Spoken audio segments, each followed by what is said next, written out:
नमस्कार दोस्तों, सभी पेंशन धारकों का एक बार फिर से स्वागत है हमारे इस YouTube चैनल पर। दोस्तों, इस वक्त की पेंशन धारकों के लिए बहुत ही महत्वपूर्ण और इम्पोर्टेंट खबरें लेकर आज की इस वीडियो के अंदर हाजिर हो चुके हैं। जी हां दोस्तों, पेंशन भोगियों के लिए केंद्र सरकार ने जारी किया अलर्ट, एक साथ दो शानदार तोहफे। तो दोस्तों, जारी क्या अलर्ट किया है और एक साथ क्या शानदार दो तोहफे दिए गए हैं, इसके बारे में आज की इस वीडियो के अंदर बात करेंगे। साथ ही साथ दोस्तों, बात करने वाले हैं यूनिफाइड पेंशन स्कीम को लेकर बड़ी खबर आ रही है कि यूपीएस में कितनी पेंशन मिलेगी। अब इसके लिए कोई भी कंफ्यूजन नहीं है। पेंशन को लेकर दोस्तों आप सभी के लिए ऑफिशियल फॉर्मूला क्या है, इसको लेकर बड़ी खबर आई है। तो दोस्तों, यूपीएस पेंशन में अब कितनी मिलेगी पेंशन, अब नो टेंशन, ये है पेंशन का ऑफिशियल फॉर्मूला। तो ऑफिशियल फॉर्मूला आखिरकार यूपीएस का क्या होने वाला है, इसके बारे में आज की इस वीडियो के अंदर बात करेंगे। वहीं केंद्रीय कर्मचारियों की बेसिक सैलरी के अंदर हुई बढ़ोतरी, न्यूनतम वेतन 15,000 रुपए से बढ़ाकर 25,000 को लेकर बड़ी खबर आई है, जिससे दोस्तों पेंशन के अंदर बम्पर बढ़ोतरी देखने को मिलेगी। तो इसके बारे में बात करेंगे और साथ ही पेंशन धारकों के लिए शानदार तोहफा बताया जा रहा है। 61 साल के बाद हर साल 1% बढ़ेगी आप सभी की पेंशन। तो आखिरकार हर साल 1% यानी कि 5 वर्ष के अंदर 5% पेंशन बढ़ोतरी कैसे मिलेगी, इसके बारे में क्या बड़ी खबर आई है, इसकी भी चर्चा आज की इस वीडियो के अंदर करेंगे। साथ ही दोस्तों, यूनिफाइड पेंशन स्कीम में 10,000 रुपए की गारंटीकृत पेंशन मिलेगी। इस योजना के तहत फायदा कैसे और कब देखने को मिलेगा, और अंत में बात करने वाले हैं दोस्तों कि आखिरकार 8वें पे कमीशन को लेकर किस दिन आप सभी के लिए आ सकता है। 1 करोड़ के अंदर कर्मचारियों के लिए किस दिन आखिरकार गुड न्यूज हो सकती है, इसके बारे में भी आज की इस वीडियो के अंदर बात करेंगे।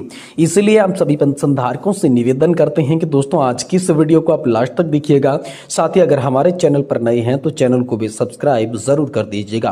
तो चलिए दोस्तों, बिना किसी देरी के आज की इस वीडियो की शुरुआत करते हैं और आप सभी को संपूर्ण जानकारी विस्तार से दे देते हैं। जी हाँ दोस्तों, आप सभी के लिए पहली और बड़ी इंपोर्टेंट खबर की बात करें तो दोस्तों, हाल फिलहाल में इंपोर्टेंट खबर निकल कर आ रही है। सभी कर्मचारियों के लिए बेसिक सैलरी में बढ़ोतरी को लेकर बड़ी खबर आई है। जी हाँ दोस्तों, न्यूनतम वेतन की सीमा जो आप सभी की पेंशन की सीलिंग बताई जा रही थी 15,000 रुपए, अब दोस्तों उसे बढ़ाकर 25,000 रुपए करने को लेकर बड़ी खबर आ रही है।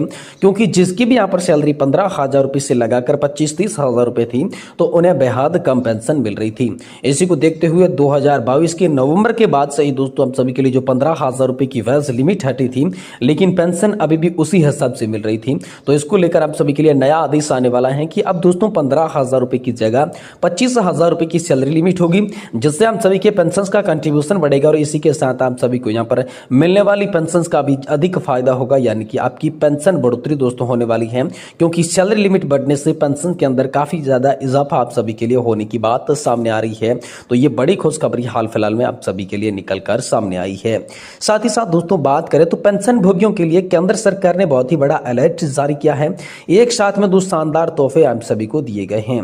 आप सभी को यह बता दें कि दोस्तों 80 वर्ष या फिर इससे अधिक आयु के पेंशन भोगियों को 1 अक्टूबर से जीवन प्रमाण पत्र भरने की सुविधा दी जाती है, जबकि 80 साल से कम उम्र वाले पेंशन धारकों को 1 नवंबर से यह सुविधा मिलती है। लेकिन इस प्रक्रिया में धोखाधड़ी की संभावना को देखते हुए केंद्र सरकार द्वारा महत्वपूर्ण सर्कुलर जारी किया गया है। जैसा कि आप सभी जानते होंगे कि हर महीने पेंशन प्राप्त करने के लिए पेंशन भोगियों को एक बार जीवन प्रमाण पत्र भरना जरूरी होता है। तो दोस्तों, जीवन प्रमाण पत्र नाम पर पेंशन धारकों को ठगी के लिए नए नए तरीके हैं। तो आजकल साइबर फ्रॉड के द्वारा अधिकतम पेंशन धारकों को ऑनलाइन जीवन प्रमाण पत्र अपडेट करने के लिए सूचित किया जा रहा है। केवल यही नहीं, उन फ्रॉड के पास पेंशन धारकों की पूरी जानकारी उपलब्ध है, जैसे कि सेवानिवृत्त का दिनांक, पीपीओ नंबर, आधार कार्ड संख्या, स्थायी पता, ईमेल आईडी जैसी जानकारी है। साइबर अपराधी पेंशन भोगियों को पूरी डिटेल के साथ कॉल करते हैं ताकि पेंशन भोगियों को उन पर शक न हो सके, क्योंकि उन डिटेल के कारण पेंशन भोगी उस पर विश्वास कर सकता है। जिससे ये लगभग यहाँ पर जो है कॉल पेंशन देने वाले से जो की गई है, अपराधी जो पेंशन धारकों को पूरी जानकारी बताते हैं, उनका जीवन प्रमाण पत्र अपडेट करने को कहते हैं।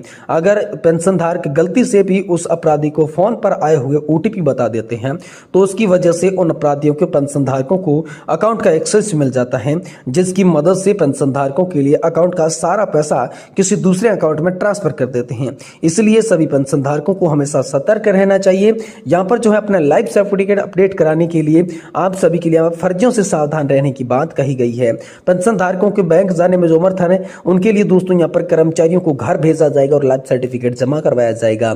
दोस्तों, पेंशन भोगियों की जीवन यहाँ पर जो है सुविधापूर्ण जमा करने के लिए UIDAI के द्वारा आधार डाटाबेस पर आधारित एक विशेष प्रणाली तक तकनीकी विकसित की गई है, जिसके माध्यम से दोस्तों लाइफ सर्टिफिकेट आप घर बैठे जमा कर सकते हैं।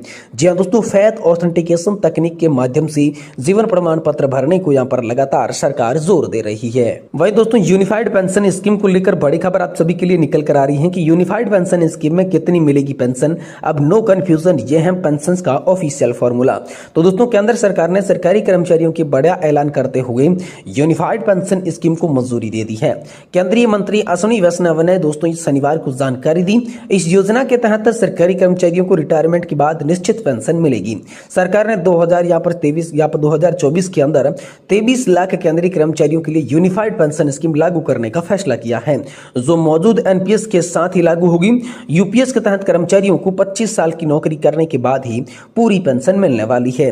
नई पेंशन योजना 1 अप्रैल 2025 से प्रभावी होगी, लेकिन एनपीएस की शुरुआत के समय के तहत रिटायर्ड सभी लोग 31 मार्च 2025 तक रिटायर होने वाले यूपीएस पेंशन स्कीम का लाभ लेने के पात्र होंगे। उन्होंने जो पैसा निकालना है उसे समायोजित करने के बाद उनका पिछला बकाया भी दोस्तों उन्हें मिल जाएगा। तो ये बड़ी खबर हाल फिलहाल में आप सभी के लिए आ रही है। और दोस्तों, इसी तरह से जब पुरानी पेंशन योजना की तरह इसमें लाभ होगा, ओपीएस के कर्मचारियों के लिए अंशदान नहीं करना पड़ता था, वह यूनिफाइड पेंशन स्कीम योजना के तर्ज पर 10% का अंशदान करना पड़ता है। इस यूनिफाइड पेंशन स्कीम का फॉर्मूला यह है कि अगर 25 साल की नौकरी होती है तो आखिरी कार्य वर्ष में 12 महीनों के औसत मूल वेतन का 50% पेंशन के तौर पर दिया जाता है। यदि सेवा अवधि 10 वर्ष से 25 वर्ष है तो पेंशन राशि अनुपातिक आवंटन के आधार पर तय की जाती है।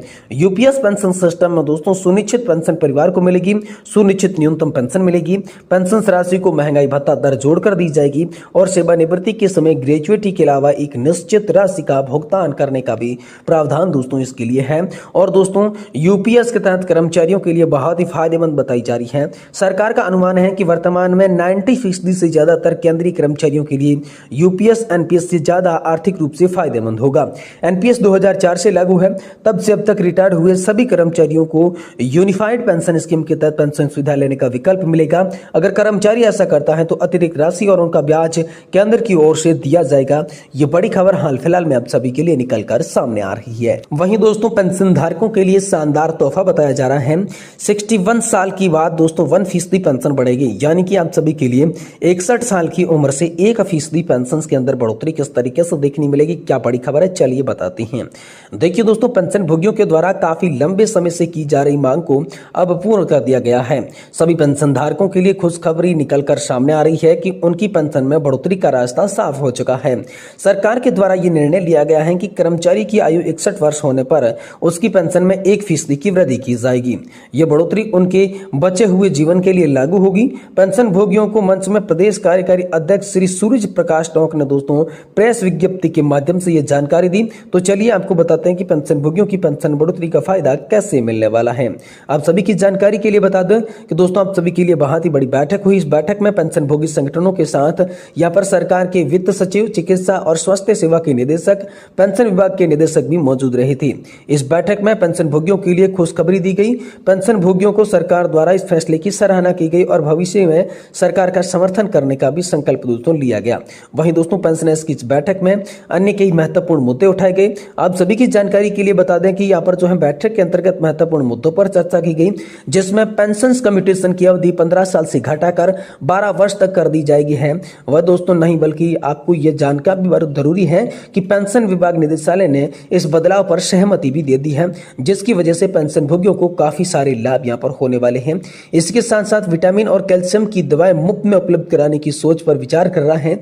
इसी के साथ ही संबंधित विभागों ने सैद्धांतिक रूप से स्वीकार कर लिया है। अब सभी को यह जानकारी दे दें कि इस कदम की वजह से पेंशन भोगियों को यहाँ पर अतिरिक्त लाभ होने वाला है, जो कि ये बड़ा कदम राजस्थान सरकार ने आप सभी के लिए हाल फिलहाल में उठाया है।